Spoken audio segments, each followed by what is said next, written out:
Hi, welcome back to Wild Speculations. I'm Daniel. I'm Scott. This week we talk about Critical Role Campaign 2, Episode 89, Lingering Wounds. Yes. A most excellent episode title. Yes. And we were sort of right, or you were sort of right in your prediction about the downtime going into the break. Yeah. We expected them to leave after the break, Right. but instead we got the fighting pit Yes. after the break. But the majority of the downtime was handled pre-break. And a lot went down. Yes. Caduceus got to work on his bone flute. Yeah, I had a slightly different interpretation of what that would sound like. Like in my head, when Matt was describing it originally, I thought it would sound more like an ocarina. Yeah, you can see that. Or just a regular flute. But I can see why he went with the Aztec death. Which I guess is has become a popular instrument at Ren fairs and things like that. At least in the Google search that I did to try to find videos of people playing it. Gotcha.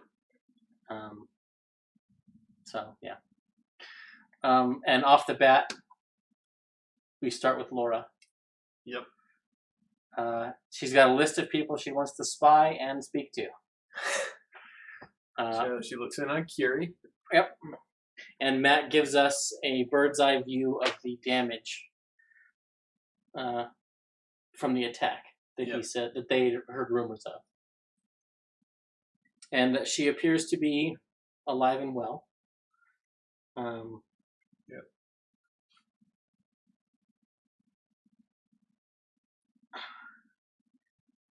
And then we get to the messaging. And Matt was accurate. Yes.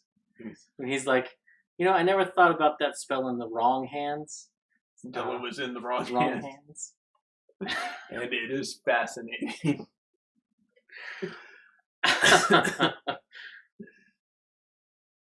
She messages the Plank King. Yep. How's your hair? Yeah. Which became a theme.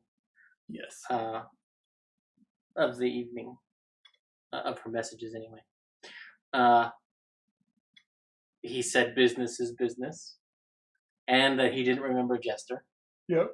And Matt reminded her that she personally didn't have a whole lot of interaction with the Plank King. Correct.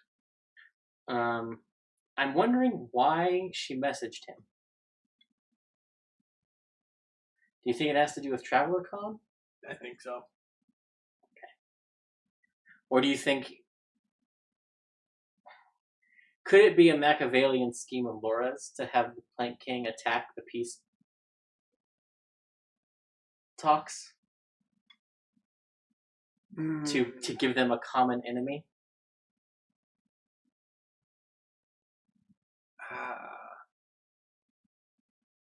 I think that's an out there theory, but we call the show Wild Speculations for a reason.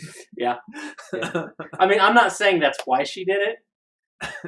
I just, as it was happening, I was like, why? I mean, it was hilarious, and watching that. Laura, I can see, yes. I can see her coming up with that plan if she was Vex. Oh, let's just get them a common enemy. Jester, I don't know that she does plans within plans like that. That's true. The second person she sends to, Mr. Lionette. Bo's dad. Yeah. And I loved Marisha's reaction when it was happening.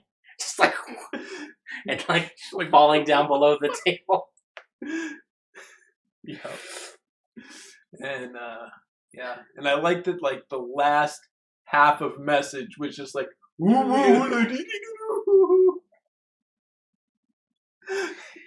just random noises. Yeah. Probably not quite a half, but, Yeah. Well, the last like third. 8 words probably worth of. Yeah, so almost a third. Yeah. And then the next is the inevitable end. Yes. Which she uses 2 messages, 2 sendings. She could have responded twice.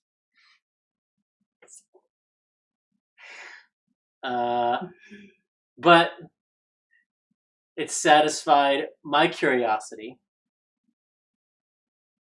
as to why the inevitable end helped them.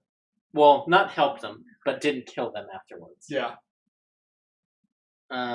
It's payment in full for helping break the... Yeah. And I think from that conversation, I think you could sort of backfill that when she was leaving them to fight Oban, she thought they could take him. Yeah. And as they started dropping, she's like, okay, maybe not. And she couldn't risk him coming back. Yeah. But playing the inevitable end says we won't be seeing each other again. Which I think is not true, but not a lie. I think it's her intent to never see them again. Yeah, agreed. Then we go on to Caleb taking Knott and Ford. Yes. To the academy. Yes. And him saying, and leading off with, I don't want to go in here. Yeah. But I thought each of you would want to see this for your own reasons. Yep. We didn't get a lot of description from Matt as to how it looked, other than it is impressive. Yes. So, I was trying to think of the gamut of imagery that was happening in the community at that moment. And it was the X-Men Academy, Hogwarts, Oxford University. Yeah. Harvard, maybe. The really old ivy encrusted campuses that are big. And when he said huge campus, my brain went to my middle school, which was almost a mile from one point to the other.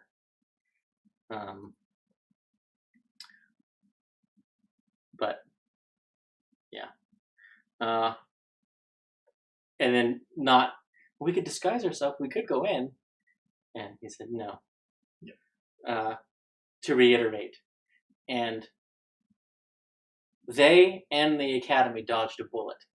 Yes. With him doubling down on no. Yeah. No, I don't want to do that. Which leads into him basically Caleb saying, I'm going to be studying Halas's notes for the rest of this downtime. Yes. And last episode, Liam said, I want to wait for you guys to go the fuck away so that I can go visit Astrid without any of you fucks, basically is what he said. Yes. And I thought he would try to do that earlier, but he waited. Yeah. And I think part of the reason why he waited was if he had tried to do that on the back of going to the academy, I think he might have felt that he's bogarting the table, that he's taking too much time for himself. Yeah. And Liam is probably one of the more conscious players of that. Yeah, which is why I'm trying not to have a negative interpretation of Marisha's comment. But we get another episode of Ford meditating, and Travis saying, he's going to meditate, and he's going to work out with Bo, and then we're going to find the fighting ring. Yep. And Matt describes a hallucination as the result of his meditation. Yeah. I mean, is that just me? No, not just you. But all in all, Ford is just especially in this episode, I don't know, it's a parade of insecurities. Being the most insecure member. Yeah. You know, and it starts with even something he narrates in the, you know, I work out with Bo. Yeah, 6 a.m. workout, and I ate first and I puke it all, you know. It starts with that, and, you know, anytime you work out regularly, and I used to run a lot of track, and there was always the new kid, and it was never officially track season until someone threw up at a practice. Yeah. One of the new kids. Yeah. And that just, you know, brought him into that. And, you know, everybody else is just like, yeah, no big deal. All right, great. You did it. Initiation. Now we can get on with track. But that one person who is the one that pukes gets really insecure about themselves and is for a couple of weeks. Yeah. And just from there, it was just a downhill slide for Ford all the way through to the end. Yeah, and well, I want to get when we get to that point. I have a lot of things to say on that. Yeah. But I really want to talk about Bo going to the library and Yes. Marisha's comment. First, shout out to her to the library and basically calling back to Sokka. Yes. And Avatar: The Last Airbender. But she says, I don't want to Caleb this. Yeah. Because she says, I have a list of things to research. And I'm trying to find a way that... Because I'm trying to... I don't know if she is expressing something that Matt has said to her privately. And Matt was laughing very nervously in that moment. Yeah. Or she is bored by, or she thinks or fears that the audience is bored by lore dumps. Yeah. And, you know, I think now that you mentioned those are valid takes on it. In the moment, I don't think she meant it as, you know, that. I think she was just like, you know, Caleb's like the love of books, and I could spend all day in here. And in fact, we had the, you know, where he bugged her about going to the library and spending all day. Okay. And she's just like, look, I don't want to spend all day there. I've got my morning workout. I've got to go find the, you know, fighting club. I just want to get in, get my business done, and get out. Well, thank you. That's how I took it. I shall accept that. It's much better than what I was thinking. Yeah, no, I don't think it was a slam on Liam or Caleb. Just, okay. You know, Caleb is the type of person who loves to study and could spend days on end studying books. Bo is the studious kind of person who's just like, I got to get in and I got to get it done so I can go on and do other shit. Yeah. Give me the cliff. She's studying the index of the book. Yes. Give me the cliff notes. Yeah. Yeah. Oh, fair. Okay. But her investigation yields quite a bit of interesting information. Yeah. Well, and firstly, that we were incorrect about her erudition that she would take. Yes. Turns out she took it in investigation. Yes. Not religion. But that's neither here nor there. In regards to the information that she got. Right. But she confirmed Trent's story that they just found it. Which I said last week, it could very well be one that they just found, and that means they still have one. Yep. So I felt validation there. Yeah. And I think it's because she rolled so high that Matt corrected her. Yeah. And said, no, that means there are 3 beacons that you're aware of. Yeah. Whereas I think if she had rolled good enough to confirm Trent's story, but not over 30 like she did, yeah, he might have let her go continue off on that on. tangent. Yeah. Which it's gonna be. It's gonna be a huge sticking point because the dynasty is not gonna want all three. Yeah, especially if they let the dynasty know. Yeah, but Lewdness and Trent don't know that the Mighty Nine know that they have more than this one. So it's a matter of, yes, but I know that you know that I know.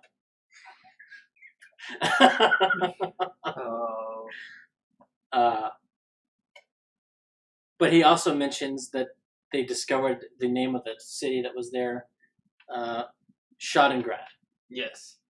And everyone at the table, well, not everyone, but several of them at the table were like, we've heard that before.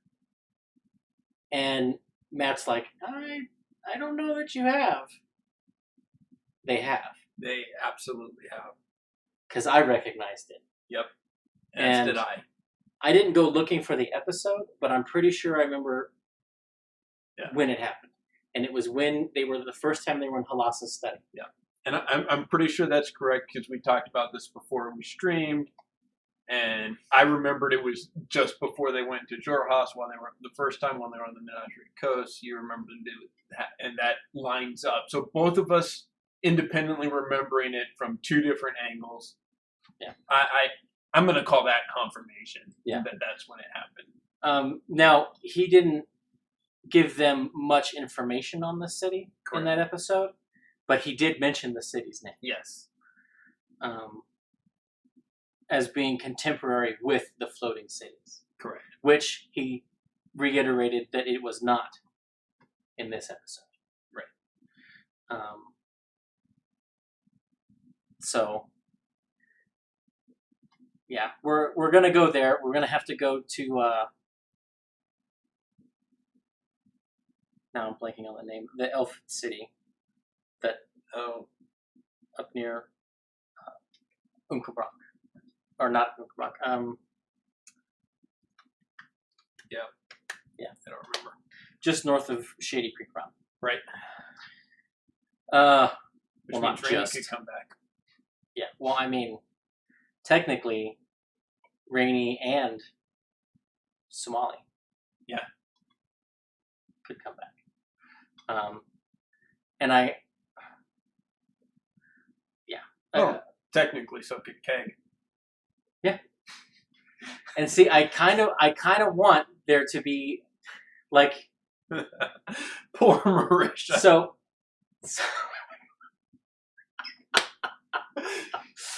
Keg, Rainy, Jester, Yasha. So, Bo. Oh man, that would be great. But part of me kind of wants the episode to be one where some of the cast are gone. Yeah. So they have to did the first Slayers take. Yeah.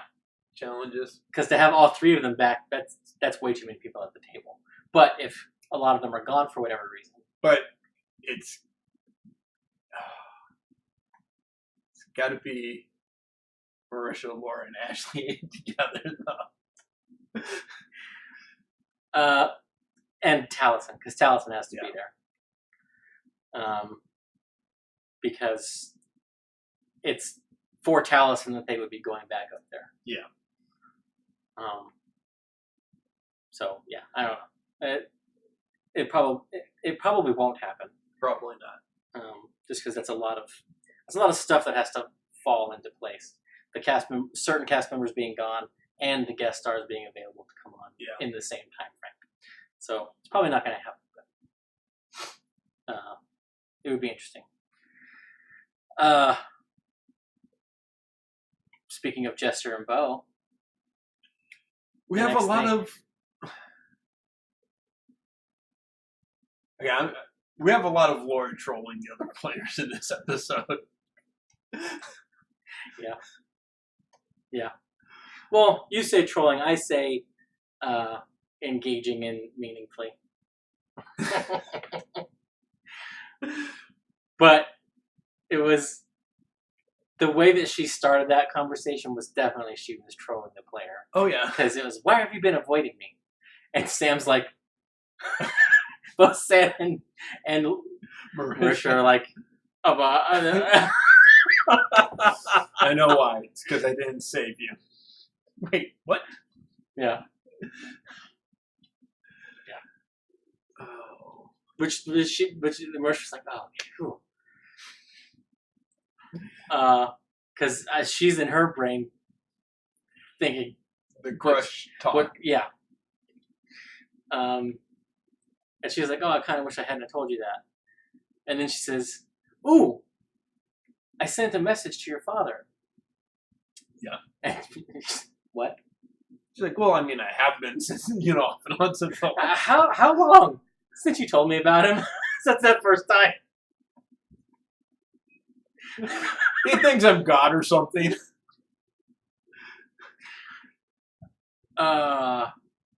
It was so good. Such a great... And the funniest thing... And this is how you get clerics. It's just another cleric fucking with you. Yeah. Yeah. Now I want to make that character. The one being fucked with, not the one. Yeah, yeah. But the darkest moment of that was when she's like, I wanted to make him suffer. And everyone at the table's like, what? Yeah, just there's It's a little bit of that tiefling heritage coming out, I think. The hell side. But it got Bo at wondering, is my dad connected to any of this? Yeah. And we got out of her a confession that a woman is going to come take his fortune. Yeah. Or he is afraid that this woman will come and take his fortune. He believes that a woman will come and take his fortune. Which we have not gotten that yet. We've heard that he's suspicious and that he started his enterprise on the advice of a tarot card person. Right. But not that he's waiting for a shoe to drop. Yeah. Which is new and important information. Yes. Which makes me believe that it was probably that hag. Yeah. Or a hag, if not that hag. And of course, we immediately have Jester beginning to teach herself tarot. Yeah, but not before. Well, yes, but only because Bo and Jester argue about Molly, and I love every minute of that. That was an extension of, the talk about her dad. Yeah, I've got him convinced I'm this guy. Well, no. This is what he thinks. He's thinking this lady. He probably thinks you're. Wait, tarot cards. I can, And Molly knew things. Maybe it is something. Yeah, she's putting faith in the tarot reader. And Bo's like, no, it's all bullshit. She's like, no, it's not. And she harkens back to episode 1. Episode 1. Not episode 1. He did read for her in episode 1, talking about looking for something. But it was just after they met the gentleman. Yeah. And you already know. Yeah. Well, and we talked about that back then, yeah. Before the confirmation. Yes. 40 episodes later. Back when it was just our crackpot theory. Yeah. But I love Talison's expression through that whole exchange. Because he's like, when she's like, look, he's just guessing. When you throw out a bunch of guesses, eventually something's going to be right. Talison's like, No. You knew. Maybe he's a god. So. No, Molly Monk is not a god. Oh, God, that was so good. So good. Just the deadpan. No.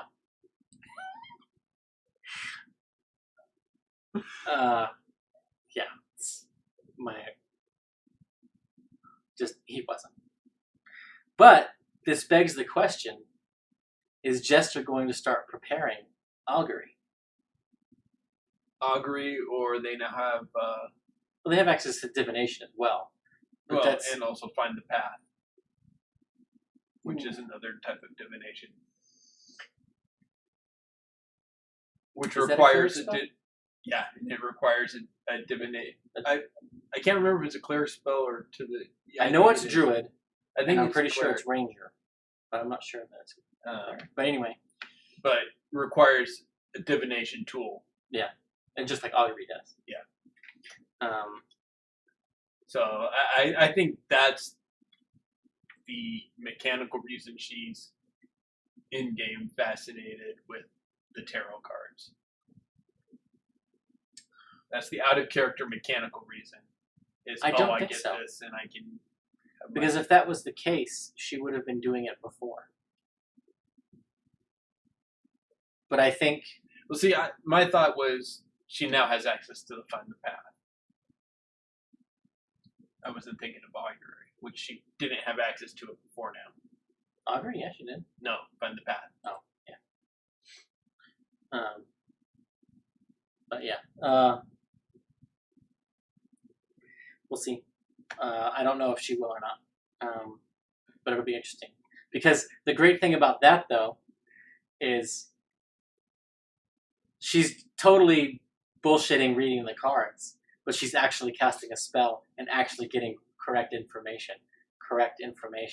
Yeah. So even though anyone watching her is like, that's not how you do that, it's like, that doesn't mean she's actually getting that. It's going to come through. Yeah.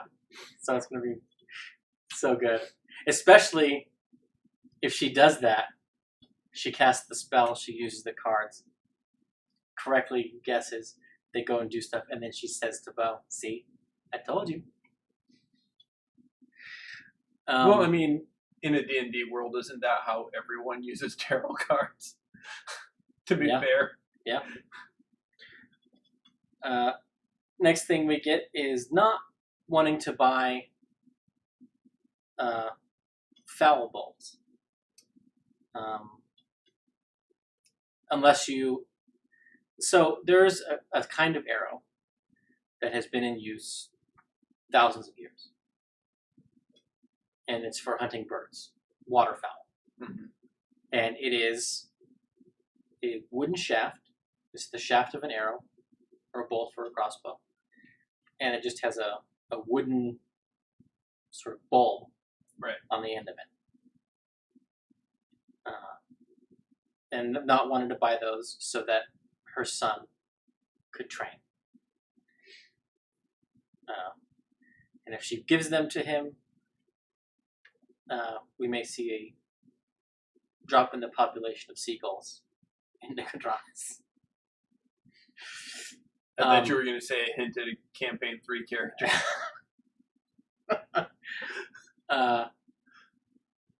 I thought it was a little mean for Matt to upcharge her for them, because realistically, they're cheaper than regular arrows. Yeah.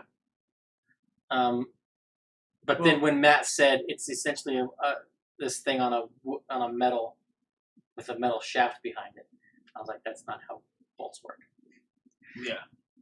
But he did say basically you're getting bolts and having them retrofitted, which is where the upcharge makes sense. Okay, I've got these bolts now. I've got to take the head off, put the. Except, realistically, she wouldn't have to. Yeah.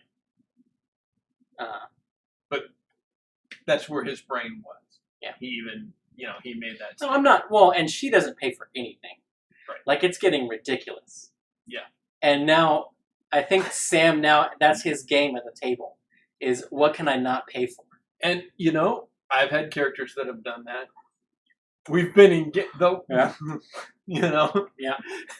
Because if you remember in Alex's game, Ravnica game, I was doing that with my character. Mm-hmm. And near the end of the campaign, it was like, wait, how do you have so much money? He's like, I don't pay for shit. And you're like, everyone's like, oh yeah, and you hoard all the treasure. Yeah.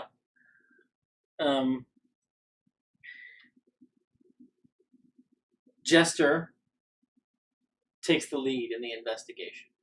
Yes. Because Ford says, I will assist Well, whoever's going to... yeah, look. and they thought it was a perception. They thought they were just out looking for a sign that said Fight Club here. You know, flashing neon lights, girls, fight. I don't know if they... Well, based on their conversation at the table, that may have been it. I don't know why they thought that. I don't either. Accidentally stepped into a Dick Tracy comic. But, like, that scene is the first good example of testing for failure, as I like to call it, as I like to say. Because, like, calling it a success test, or, you know, where if you're checking for success, implies that you might not do it, or that the supposition is that you will succeed. And based on the math, generally, you will. Because the way that most role-playing games function, there is a slight imbalance in favor of the players. Okay. Between 55 and like 60%. And it can be even... Exalted is even worse in terms of weighted toward player success. Yeah. Because you get bonus dice for describing outlandish, crazy shit. So they want you to succeed, right, in that system. And this is the perfect example of testing for failure and getting a story and a moment out of that failure, because that was hilarious. Yeah. Of Matt going through the montage. Yes. But before we jump into looking for the Fight Club, the other person who did things was Yasha. Oh yes, reading the book, taking the point of exhaustion, you know, beginning that. And what do you? I don't know off the top of my head. Do you know how long she has to spend reading the book to get the bonus? Is it 48? I think it's 48 hours. Okay. I couldn't remember for sure, but that's what I was. It was because it was either 24 or 48, and so since she's having 21 and then 8, so she's at 29. Yeah. So, like in theory, if you were to spend, like if you spent 16 hours a day reading it, it's 3 days of reading. Yeah. And she's trying to do what Scanlan did last campaign. Yeah. When he was reading his tome.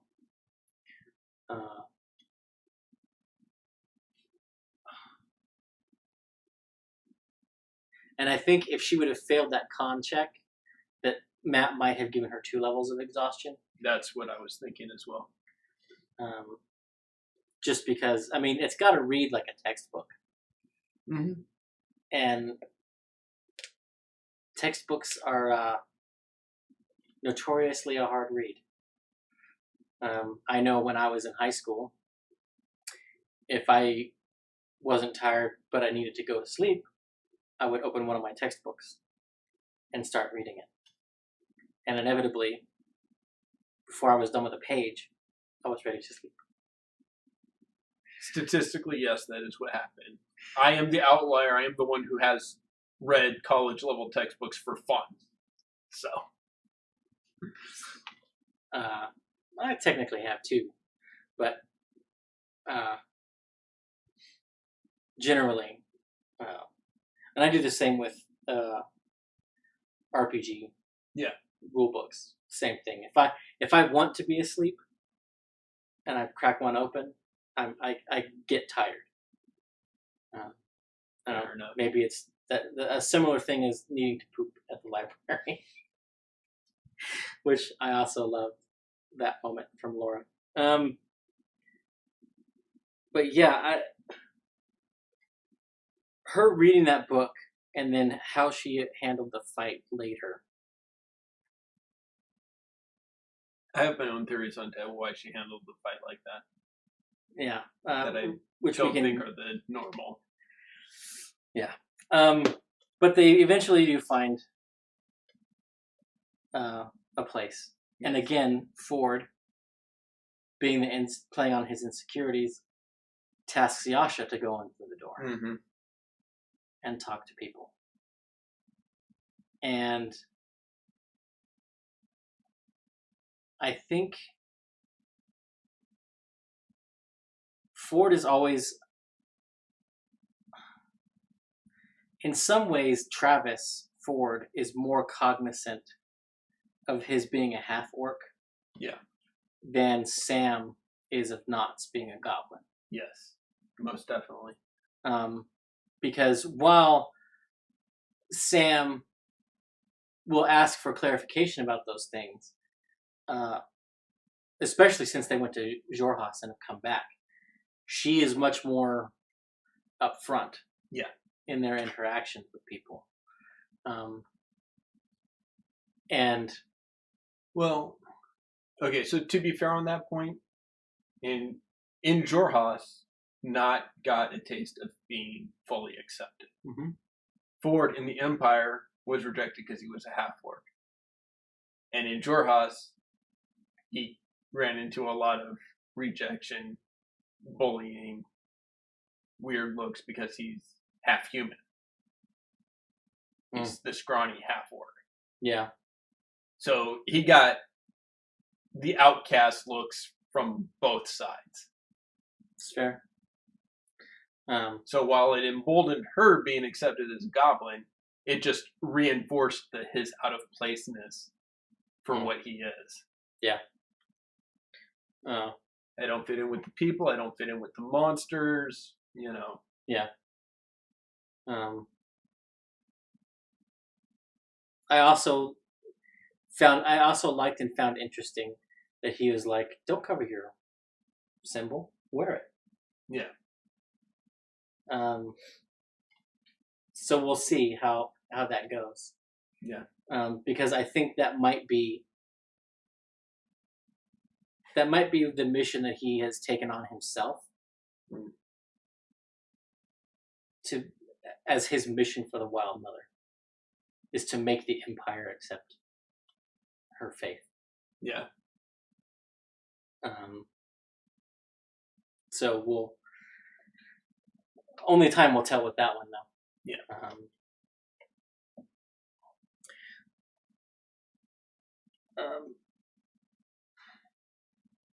They negotiate their fights. Yasha wants the champion fight. Yep. Bare knuckles. Yep. I think her sabotage was right there. And there was a moment where she could have been talked out of it if Ford had pressed her to give Bo the fisticuff fight. What do you mean by sabotage, though? Well, she wanted the champion so that she can ensure that she got a beating. I don't think that's why. I will have to respectfully disagree, sir. I believe that is exactly why she was insisting. So you are on the train of self-punishment. Yes. Okay. I am not. Okay. And we'll talk about that at the fight. Okay. But they pay the money, they secure the thing. They go... then they go back. It cuts now to Liam, who now gets to do what he's wanted to do for 2 weeks. Okay. Which is go see Astrid. The first thing he does is prove us right. Yes. That the amber that he bought was for a homebrew spell. Yes. And for some kind of containment. Yep. Now, the interesting thing Right off the bat, that homebrew spell, can that be used for a more mundane intent? And then he puts his books in it. He knows Soul Jar. He knows Clone. He's got those spells. What if? Well, it's speculation time. I polymorph not into a halfling. I clone the halfling. I kill not. The soul goes into the halfling.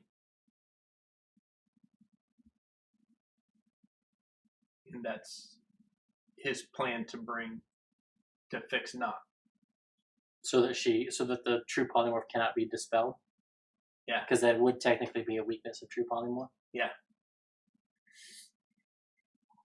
Okay. The other possibility is... It doesn't need to be true polymorph in that instance. Yes. It would have to be true polymorph for that. Why? Because polymorph is not... Like, you are the halfling for that hour. If I clone you in that hour, it's a clone of a halfling, not of a goblin. Yeah, but technically polymorph can't change you into Okay. a humanoid race. So it has to be true polymorph. Okay, fair enough. So, despite what Matt allowed Liam to do with Marisha and Jorhas. Okay. So that's why I would say no, it has to be true polymorph. Fair enough. But no, I think he has another... I think his plan now is coming closer. It's beginning to crystallize more for him. Because I think he's beginning to understand, or maybe Liam knows this already, and he doesn't want to have to potentially unravel all of Matt's campaign setting to do what he wants to do, which is to go back in time and save his parents. Right. So I think his plan is much like Barry's in Flashpoint, which is go back in time and he will encase his parents in the amber. Mm-hmm. Or portions of their bodies so that he may clone them. Okay. So that he will have undone his sin by bringing them back, but without breaking the timeline. Okay. I think that's where he's going. Okay.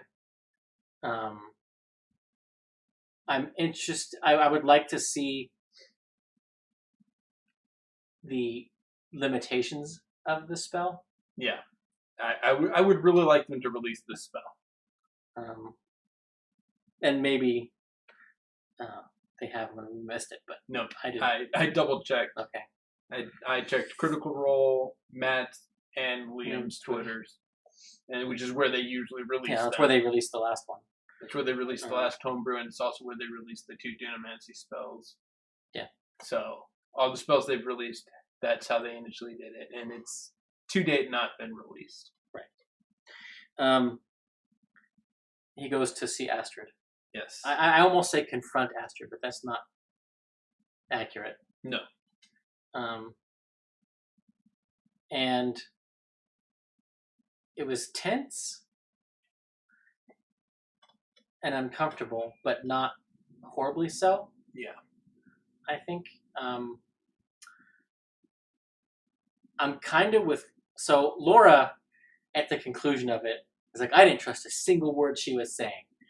And she went on to speculate that that was Trent, that Trent was upstairs, that they are having a relationship. But I don't think it's any of that. No. A thought occurred to me,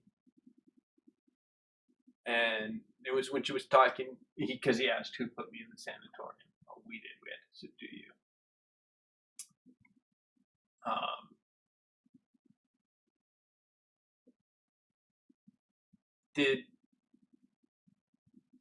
It almost seemed like Asher is the one who took him there. Did she do that to get rid of a rival student so that she could take Trent's place? No. Okay. Caleb's break and lashing out was as a result of what happened with Ickathon. And I don't think it was opportunistic or anything on her part politically. It was, he is now, I killed my parents. We killed his parents. We killed Aowulf's parents. Now he's gone crazy. I'm not going to have done all that and lose it. Okay. I think is the biggest part. Okay. Because she all but,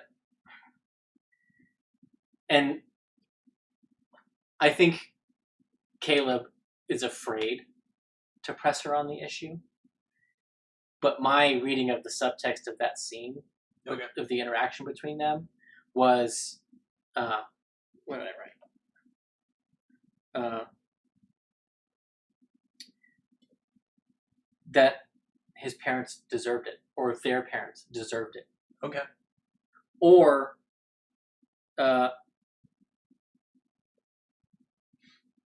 claiming that, no, you were not lied to. Because that's the other potential thing, is that Caleb's parents were actually guilty of something. Yeah.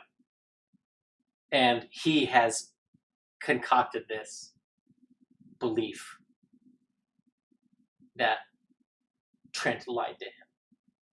And just because Trent has messed with his memory before, and he knows that for certain, yeah, or believes it to be a certainty, that doesn't preclude that his parents were into some stuff that they shouldn't have been in. Right. Now, whether that was bad enough that they were worthy of dying, probably not.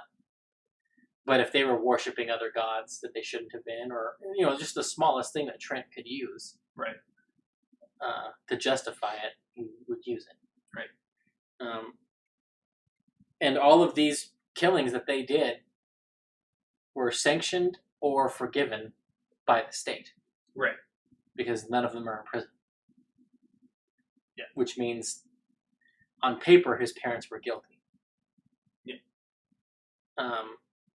So we haven't gotten to that. But one of the things that we were sort of disproven on, because a long time ago when Nastrid was first mentioned, we talked about a conflict that they would be Trent's minions in the fight. Yes. Now I don't think that's going to happen.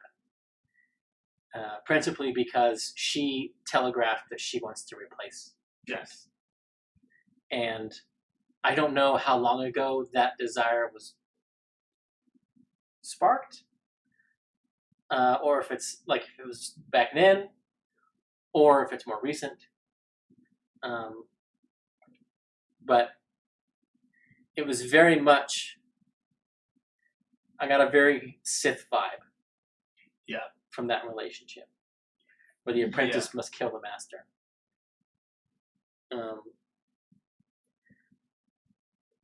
And I don't remember us talking about it, but the maze tattoos that Matt's described. A maze, the first labyrinth was a prison. Yeah. So, yet another prison motif. So I think we are going to see Trent is connected with these cultists. Okay. Knowingly or not. But I have a feeling knowingly. Yeah. Because Matt has used storytelling tropes in the description of Trent.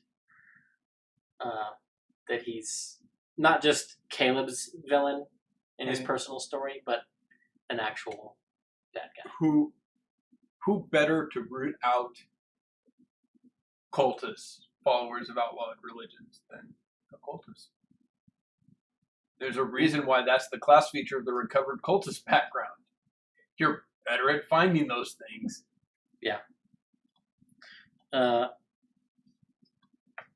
all my suffering is for a reason, basically, is what she says. Yeah. And she's very much in on the religion of the state. Does she So does she do to Trent what we believe Trent did to Delilah? Yeah, I think so. And history repeats itself. Yep. They go to break. They come back. Yes. The Jewelist Dominion War that Matt teased all the way back on their trip from Allfield. Yes. Was when the banning of the other faiths happened. And Jester thirsting after Ford and wanting to troll Travis. Yes. Asked to work out him. And again, plenty of internet videos that start that way. And another perfect example of checking for failure, and don't make a roll unless you're ready to live with the results. Yeah. And it was almost perfect foreshadowing for the fight later. And just, another slip down that slope of insecurities for Ford. Gets a hernia. Jester pushes it back in. And he's like, wait, no. And she's like, yeah, just let me. And then he's like, well, are you going to at least do the, yeah, okay, I'll heal you. Yeah. Her assertion that the Traveler and the Wild Mother are dating was hilarious. Yes. So the Traveler's a floozy. Oh, no, just sought after. So he's a fuck boy. Yep. Which, I mean, okay. Let's be honest. A lot of Archfey are pretty promiscuous. Yeah. Yeah. But that gets us to fight night. And running out of time. So, real quick, Bo's fighting an old man, which is not really an old man, just a 50-year-old half-elf. Okay. So, middle-aged half-elf. 3 rounds, I think it was over. Yeah. And Ford's fight, 2 rounds. Yes. So 18 seconds. No, 3rd round. Okay. No, that's right. Yeah. And I loved it. Thank you for pointing out that I didn't actually hit him. When Matt says, you did 50 points without hitting him. Never landed on. And Jester tries to be sympathetic because she already made things up. Oh, I was in the bathroom. I didn't see it. Did you win? Which goes back to the trolling. Yeah. Well, and obviously a lie because she was shouting encouragement and instruction. Yes. During the fight. To your right. I mean, your left. Then we get to Yasha. Yes. So you go on this. Okay, so Yasha, she goes in there. And it's another barbarian. Neither have the tavern brawler feet, so they're just going at it. Yep. Instant rage with the other barbarian. Everyone's like, you raged, right? No. You raged, right? No. Did you forget to... No. Now, I loved how Ashley played that. And I also want to give her props and discuss a little bit her not describing her actions until after she's rolled. Yeah. But go ahead. And she goes through, and on my first watch, I was with you. She's looking for punishment. On my second watch, I realized something. She has spent her whole life going into a blind rage or being controlled by someone. She just wanted a fight where she was in control. Okay. I don't want to give up control. I don't want to lose control. And I could see that angle if she was fighting back. If she was genuinely fighting back, but refusing to go into a rage, you would have an argument. But because she did not, she went out of her way to say, I do not do damage. The crowd doesn't know, but I pull my punch. Okay, yeah. She was doing grappling attacks that aren't doing damage, that aren't putting her in a controlling position even. She's just moving her opponent around and keeping her rage going. Yeah. She wants to keep her rage going, so she beats the crap out of her. I mean, I can see that. I think... And she didn't smile until she was bloodied. Yes. And, you know, and part of that, you know, not necessarily just being beaten, the shit, but sometimes it's just good to push your body past its limits. Get those endorphins kicking, you know? Let's agree to... Well, I'm going to call it a little of both. Okay. But I think a big part of it, I really do, was that she just wanted this time where she was in control. She didn't want to give up control. She just spent how many weeks, months completely... Yeah, well, and in the moment, so as that fight drug on, and after she said, "You're so close, just finish it." Yeah.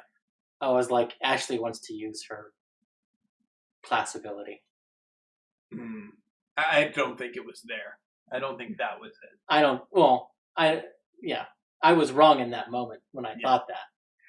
But since that's where my mind goes, that's where my mind's like, she wants to use her class ability. She wants to die and be brought back. And I think that's what it's going to take. For Yasha to get out of the funk that she's in. She's going to have to die pursuing a victory, helping the world. Yeah. And for her friends to bring her back. Because where she's at right now, she doesn't know how she came back that first time. You're right. She credits the Storm Lord, but she doesn't know exactly how it happened. Right. And I also think for her, if she's going to become a protector at ASMR, it's going to require her to die at least once. Protecting. Yeah. Yeah, I can see that. And to be fair, you know, her class feature is basically due to the Storm Lord. Yeah. Yeah. She is a zealot of the Storm Lord. Yeah. So. But yeah, I loved every round of that fight. Yes. And again, the perfect example of what we talk about a lot, that combat is role play. Yeah. And I loved, like, everything about that scene was great because they bet on Yasha, and everyone going up to that point was like, "Yeah, you're gonna," and yeah, they had the first round or two. You're not gonna rage, no. And then it was after the second time that the other players around the table were like, "What's going on?" And then she starts all the stuff she's talking to her. Yeah. See, yeah, so good. Another part of it is, I think if she went in there intending to lose, she would have told her friends not to bet on her. No. Why? Because she's not going in there to die, for one. So it's not completely self-destructive, but it is self-harm that she's going in there for. And she may not have known in character that they were betting on her. Because they didn't come back and tell her. Or they didn't say, "We're going to bet on you, Yasha." Now that's semantics. They were all standing together, and when Kevin goes, "I'm putting 100 on each of my friends." Excuse me. Yes, but there was also a little wishy-washiness with Bo giving Caleb the 100 gold. Okay. you don't do that in front of the bookie, Right. in front of the organizer of the fight. So that's why I say there's some wiggle room Okay. in there. But yeah, and for that fight scene, Ashley is on my list of MVP. Yes. And Laura is on my list for everything that happened before that. Yeah, same. And also, I didn't write it down, but the other one I was thinking was Marisha. The research and the... Not as much, that's why I didn't write her down. Her comments about Caleb disqualified her for me, But based on my reading of it. But for me, it was ladies' night, basically. Oh yeah, for sure. And next week, we will be broadcasting. We're gonna do. We were talking about doing an Exorcist domain. Mm-hmm. Tomorrow we're gonna be playtesting some stuff, not broadcasting, just some stuff I've been with that. messing around with. And I also have an idea for my version of a pugilist that we may. Basically, we're going to be doing a subclass builds. Yeah. So we will see you guys next week, and back to talking about the show after that. Have a safe holiday. See you.